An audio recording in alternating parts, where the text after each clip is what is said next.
unnecessary intro song to totally waste your time. You want to know what's hard? Staying positive. Staying upbeat. Staying chipper. Staying happy. Staying friendly. It's hard. It's not easy. It's really hard to stay positive. You know? It is. It's hard to maintain gratitude. You know? It's hard to keep all the things that you know are smart in your life. It is smart to try to stay positive. It is smart to maintain gratitude. It is smart to be friendly. It is smart to stay positive. But goddamn, is it ever hard sometimes. Especially if you're turning on the news anywhere. And I don't care what side you're on. I don't care if you're turning on the left side or you're turning on Fox, you know, which seems to be the only channel that's opposing them, and they are to a lesser extent. It's just hard. It's hard to stay positive if you log on to Facebook, you know, even if you try to just focus on the positive things on Facebook, like the cute animal gifs. You know, it's hard. Because everywhere you go, there's some asshole trying to ruin it. Maybe that's what I'm doing right now. Look at me. Maybe you were having a good day, and then you just turned on my podcast, and my complaints are bumming you out. I hope they're not. Honestly, I really do. I hope that they give you a sense of at least somebody else is in the game with me, you know. Honestly, you know, these podcasts, these conversations that I have, they're not conversations, they're conversations with myself. And honestly, sometimes I feel like I make them because I need a friend in positivity, and I'm the only one that fits the bill in my town. This place is so, right now, in this current state in time, it's so hard to find an ally in the basic quest for general basic happiness. Even the ones that seem like they should are like me, who say they're about happiness, but here I am complaining. You know, I could be talking about the beach. I could be talking about Dum Dum. I could be talking about a myriad of things that I like. Grapes. Oh, gosh, how good are grapes. You know what, though? Let me tell you something about grapes. Don't fool yourself. Those things are candy. They make you fat, especially if you eat them like I did a couple weeks ago. I went through this phase where I was eating about 3 pounds of grapes in a day. I mean, and that seems like a lot, but they're mostly water. So I wasn't really drinking the water that I should be. But I got fat. I gained weight because of grapes.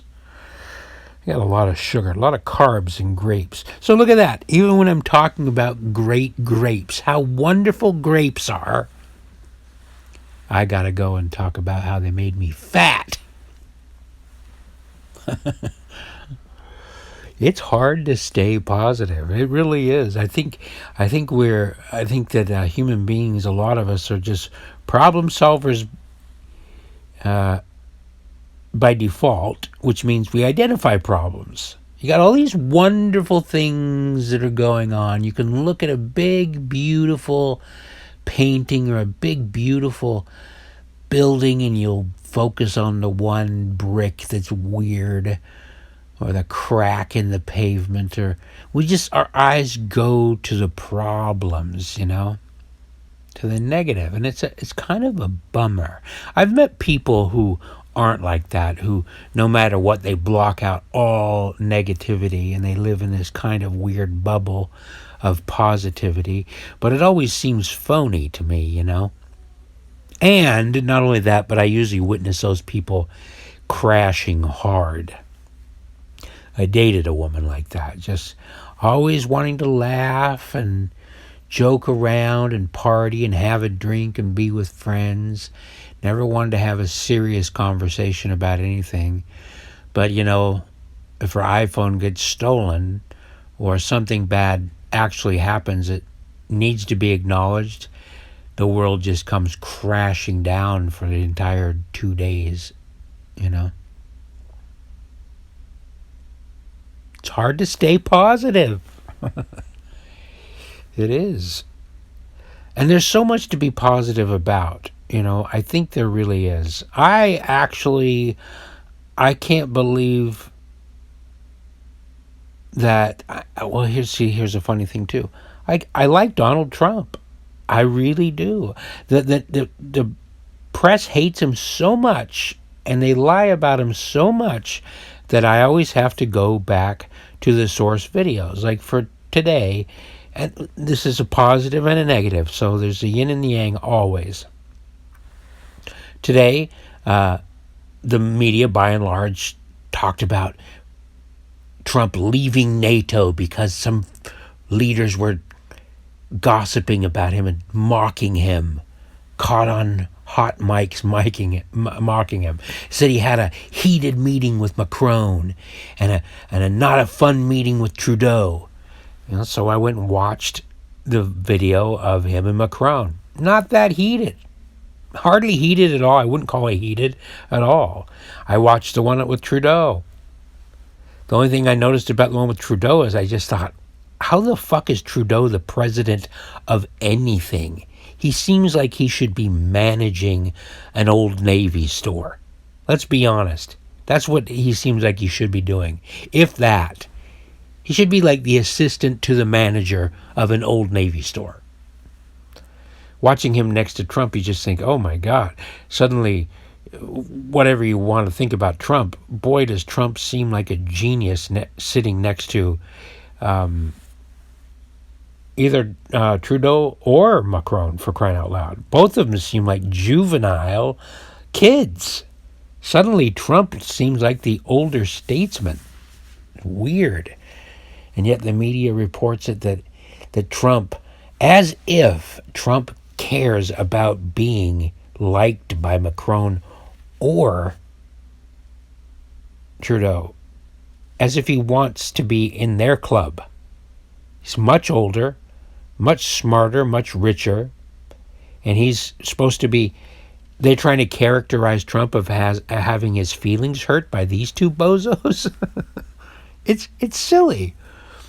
And I love that he just, oh God, if you actually watch him and don't listen to what people say about him, I see him and I go, that guy seems like he's a happy guy. He looks like he's rolling with the confidence that comes from knowing what you're doing.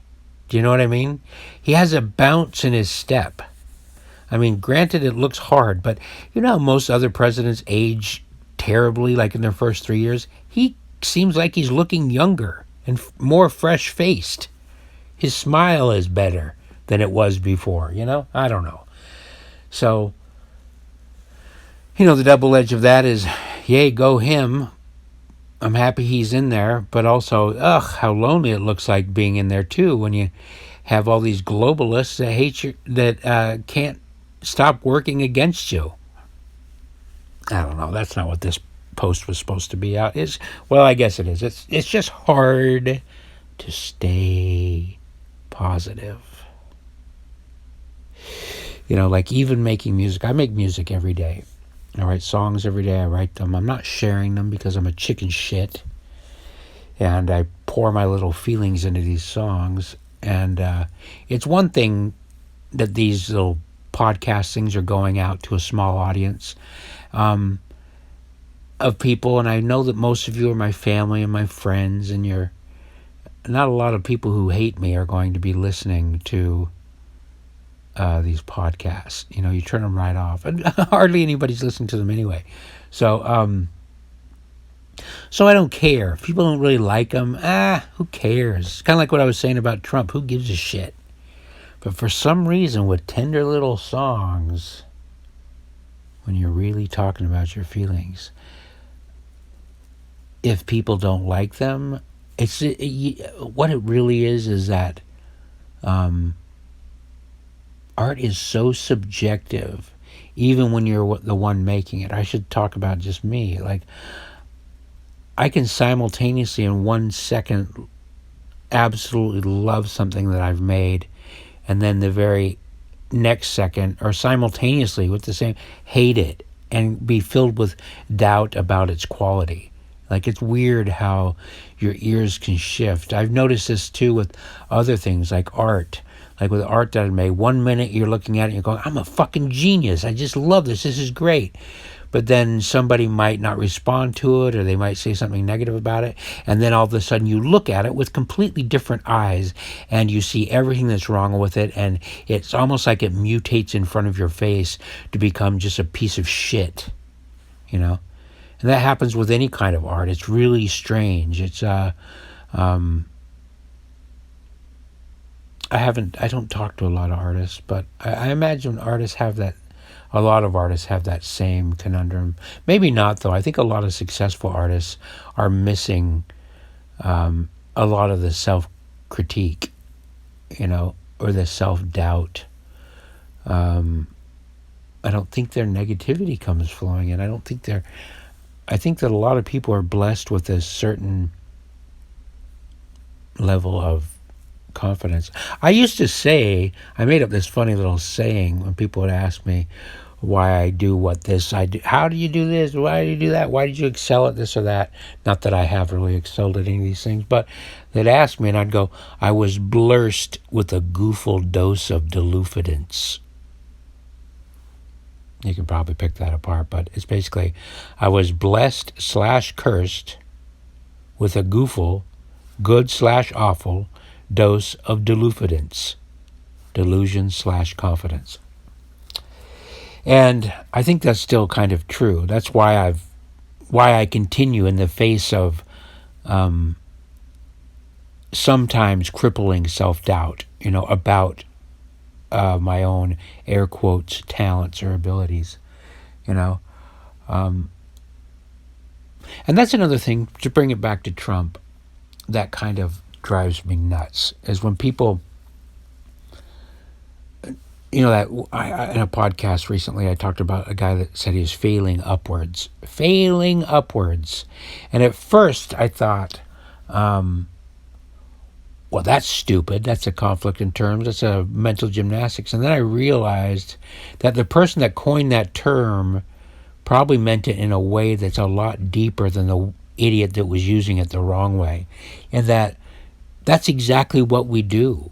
We do fail upwards. And that's the difference between, air quotes, successful people and non-successful people, is that successful people fail and learn from their failures.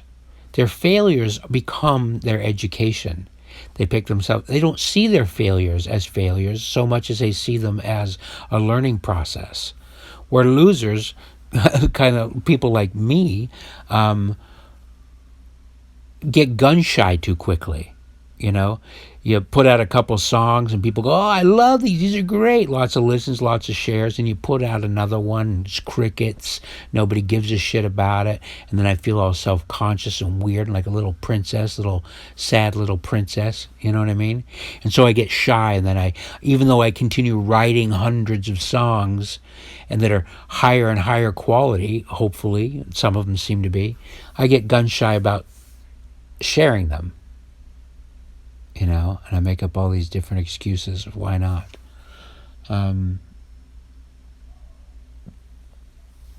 It's tough, man. It's tough. It's tough figuring out this shit. It's tough to stay positive. It really is. It's hard to stay positive. There's so many distractions getting in the way of noticing the constant stream and influx of miracles everywhere you look. Literally everywhere you can put your eyes is an absolute unfathomable miracle. Yet, little negative thing over here, negative comment over here, lies here, mischaracterizations over here. It's almost like the big problem is that it's hard to stay positive because there's so much to stay positive about, yet so many people want to ruin your day. They want to go out of their way to diminish the miracles, to diminish all the wonderful things. They're literally going out of their way to ruin shit, to wreck shit. And it's weird how often they succeed. I don't like it. I don't like that they succeed. I don't like that I allow them to succeed. It's a real bummer.